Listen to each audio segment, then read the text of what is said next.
چند مٹھی بھر افراد ایک ایجنڈے کے طور پہ تربت سے نکلے، ایک ایجنڈے کے طور پہ اسلام آباد لانگ مارچ کیا اور کوشش کی کہ میڈیا کے ذریعے لوگوں کے ذہن کو مینوپولیٹ کیا جا سکے۔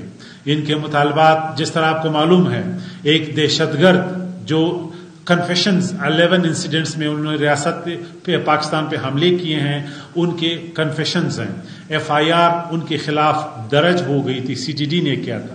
اس کے بعد یہ مارچ، یہ دھرنا وہاں بیٹھا، ہم نے پھر بھی فراخ دلی کا مظاہرہ کر کے ان کے مرضی کے مطابق انویسٹیگیشن لانچ کیا اور ان لوگوں کے خلاف انکوائری کی جو یہ چاہتے تھے۔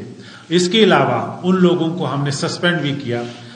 اب ان کے مطالبات کسی کی سمجھ میں نہیں آتے۔ CTD کو ڈس آرم کرنے کا مطالبہ انجینوس ہے، یہ ریاست پاکستان کو ڈس آرم کرنے کے مترادف ہے۔ کوئی بھی ریاست اپنے کسی ادارے کو ڈس آرم نہیں کر سکتی۔